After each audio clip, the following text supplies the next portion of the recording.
Sydney is, I think, at his base level, he's an outsider in comparison to most of the characters in this film, and he's a talented artist, a musician, and he's somebody that's always, I believe, always had to have a bit of a chip on his shoulder just to protect himself and protect his personality and the things that he does care about.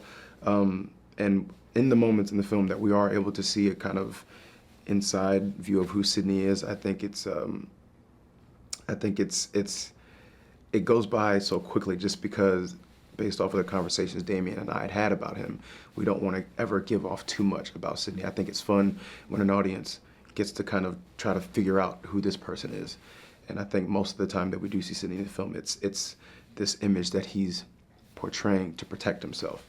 But he ends up earning an opportunity in a weird way to get much more exposure and to become one of the first stars that are a person of color, and he's kind of trying to figure things out as he goes along because there is no one else that he can kind of look at to research and study as far as how to behave and how to carry himself in Hollywood. He's one of the first in this context of the story, so getting to play that, I guess, does give you a bit of creative license and freedom because in this world, in this universe, he's the earliest, the first. He's before Louis Armstrong. He's before Miles Davis. He's kind of the inception of the musical movie star. That's the thing that's been consistent in his life.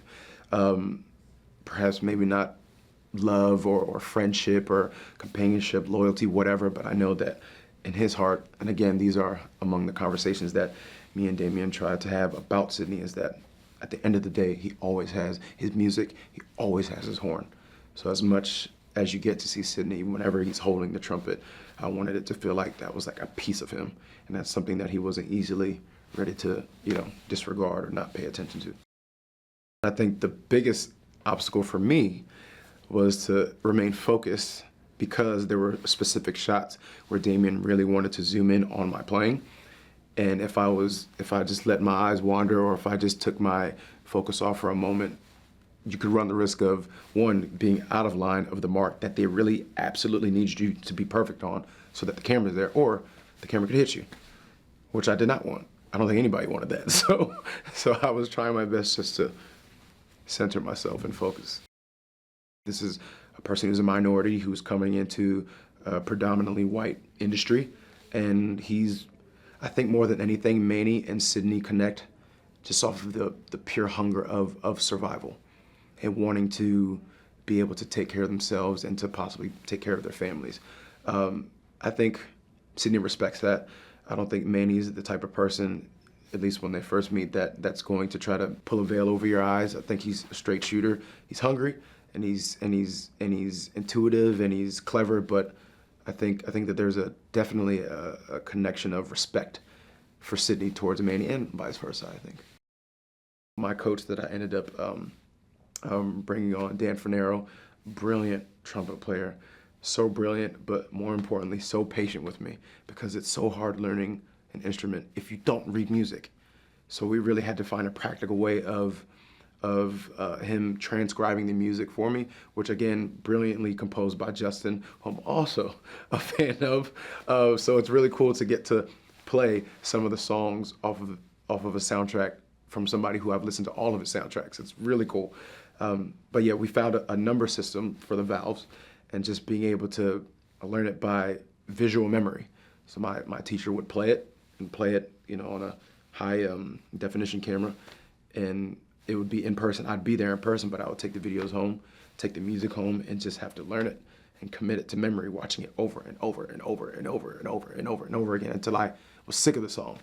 And then also being able to understand the breath. When you're playing any brass instrument, any wind instrument, it's really hard to hit certain notes and not breathe. Breath is everything. So you see guys that'll be up there hitting those squeals and then they can just jump back into like another note without taking a breath. Impossible. And my teacher, or Dan, has been playing 30 plus years, and you can see when he's hitting a note that it still takes so much out of him. So I think that type of preparation was important because then it enabled me to, we're talking about creative license, being able to adjust how much difficulty I wanted to express playing these songs, because Damien wanted Sydney to be like once in a lifetime type of talent.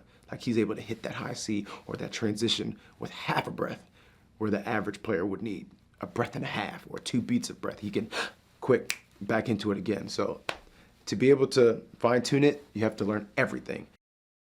Actors want to be challenged and they want to be able to showcase an arc.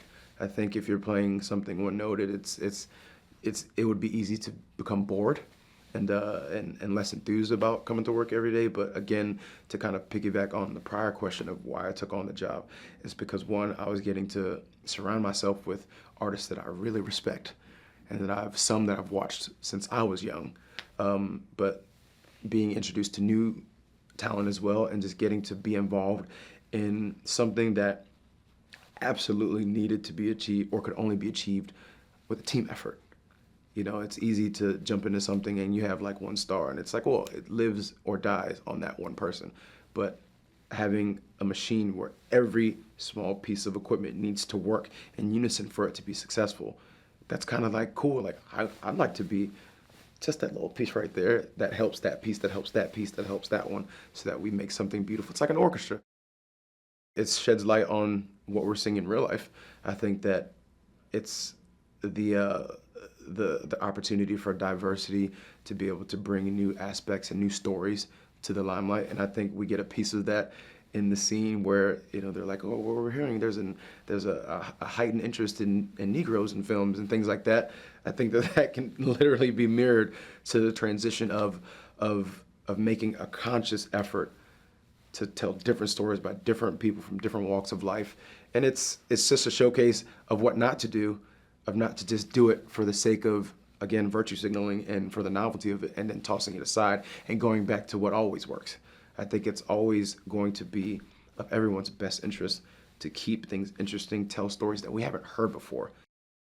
Justin knows I'm a fan. And again, me being obsessive and a perfectionist, which is just the worst way to be. It's good because you know that you'll always push yourself, but then sometimes it's to a fault because you just never are satisfied. And I would just always Justin, how was that? Justin, if it's wrong or if I missed a note, I would like to know. And he would be like, no, it's great. And then I'd be like, and he'd be like, oh. He understood, so he would always, if it was beneficial for the performance for him to fine tune one little thing, he would do so. But if not, he'd just be like, Jovan, just have fun, man. Play the music that you know. You've been drilling it enough with Dan. Have fun now. And then once I get to that place, I was right in my sweet spot.